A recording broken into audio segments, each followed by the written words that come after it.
Right, before I sand it, as they're all unique, they've all got their own code on them. The door number on which we've left all right. I'm going to be sanding it all off and painting it all off. So what I'm doing is in the top hinge hole, I'm writing what it is. This is door number 3 or set number 3, and it's the right hand side. So it's 3R. It did have an arrow pointing upwards, but if I put it in the top hinge on all of them, which I've done, then I'll know which is the top anyway. I don't need to do that. Now when I come to assemble, after it's all painted, because in there don't get painted, after it's all been painted, before I put the hinges in, they'll be put with the correct block, and on the back of the block that don't get painted is all the details of which door it is. So that will be good in place, but I'll know where I am then, so it'll be easy.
Okay, I'll leave that about 15-20 minutes in this warm temperature, and then give it another coat before I turn it over.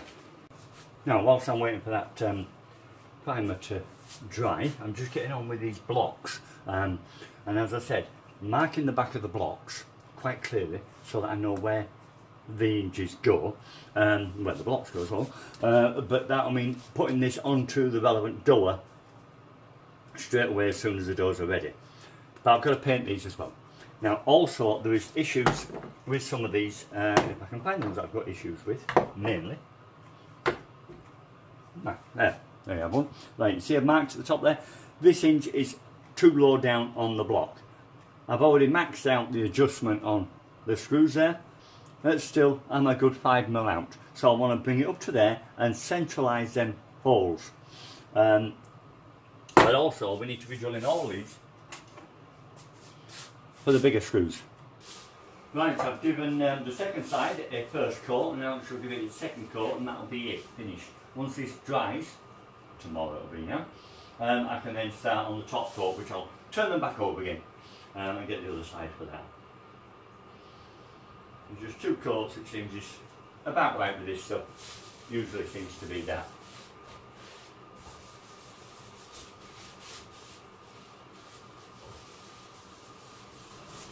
Right, finally, onto the painting side of it. I'm going to be giving it like I did before, a few coats, thin coats, to keep it even. It's just painting, there's no teaching of that, it's just a couple of tips I would say. Start off with, use a roller. Always use a roller when it's a big flat area, it gives you a much more even a coat. The other thing is, I'm doing the back side of the doors, I don't want to overspill onto the moulding around the front. So on the edges, I'll just be being careful not to let lots splash over it. That's really all there is to it. I don't pour it into the tub, all you do is just dip it into the bucket a few times and into the roller. Now that'll give me enough to paint a door. And as I say, you're not after covering it with the first coat, just keep it nice and thin, nice and even.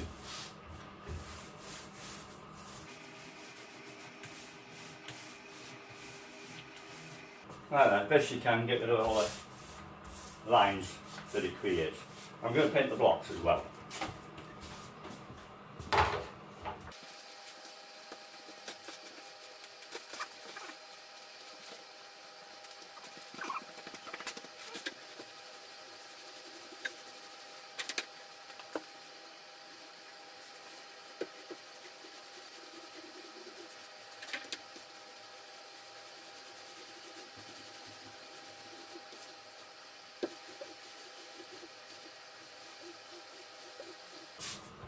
Right, again, stick the roller in a bag, wrap it up, and it'll wait until the next time when you're finished. That'll take a couple of hours, and then I'll give it another coat. I think probably 3 coats on this side. If it needs 4, it needs 4, but probably 3 coats on each side. Then I'll leave it 24 hours, a good 24 hours before I turn it. Okay, that's this side now. It's actually had 4 coats, but they've been very thin coats, so probably if you'd have put more on it, I'd have got away with 3 coats. So now, turn it all over and get on with the other side. Now on the edges, I may have to just check and make sure I've had no overspills. I've been careful when I painted it to try not to get any, but still check that before you start painting, because you don't want to be taking all the lumpy bits.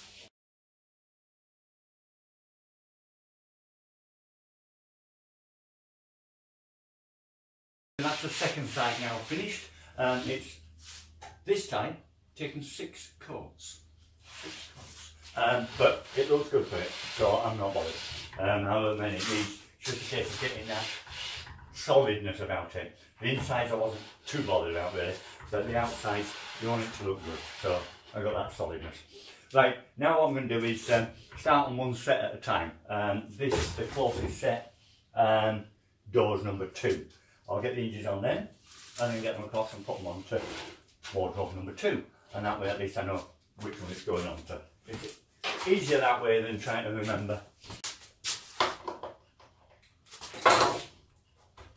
And the paint's tightened everything up. That's nice. Left and right, well, I know that the angle is slightly higher than centre, so it's easier to know which way up it's supposed to be. But what I'm going to do, just to make things simple for myself, just put a little bit of sticky tape on the top of one. Okay, there's the top, bit of tape, not too much pressure, anything like that. It just, I now know which is the top on both. Easier.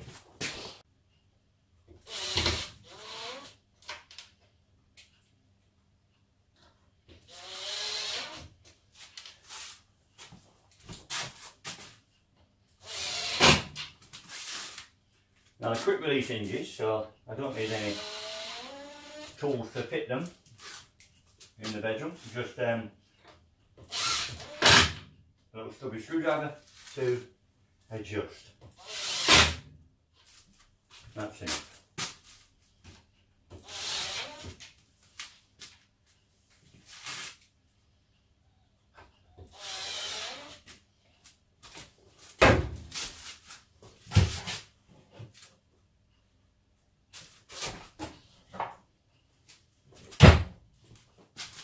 Still be positive. Right, get into the bedroom, get them fitted.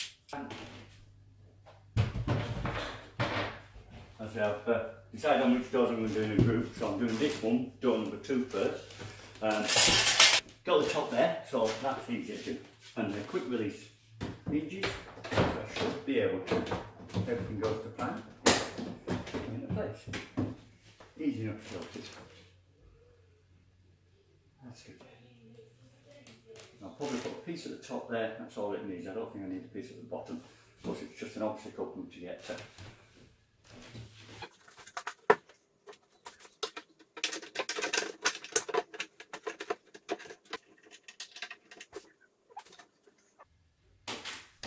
Okay, now the third is in a piece above that, behind that, just for them to sit against.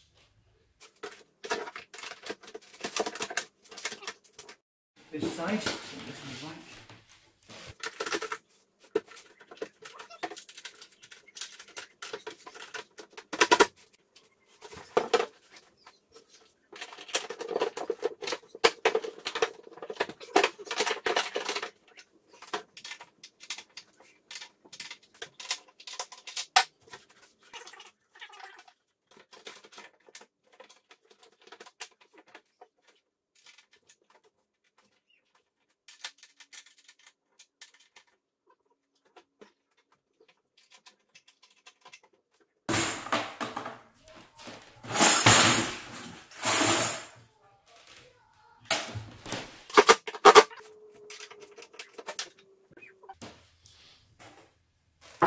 there's some little blocks.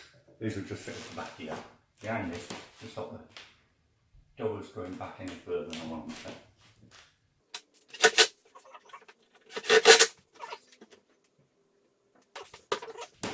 If I find later that I need to, I'll put some on the bottom, but unless they're bouncing about on them, it should be okay. And the last one again, block, even though it doesn't look like it needs it, it does, it's just a little bit. I just want to keep it off of them as well.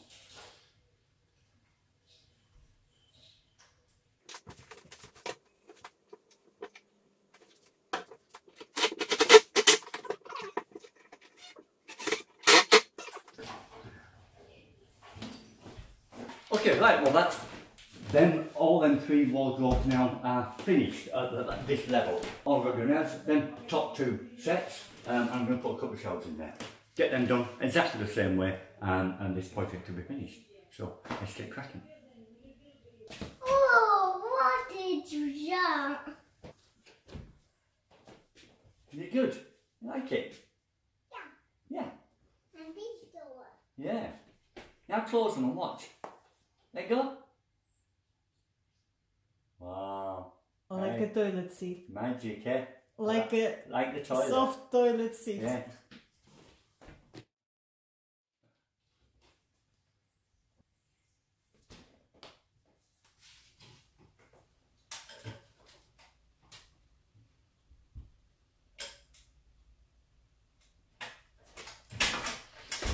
Okay, that's the job done. Now as you can see there, like I said, I've added shelves.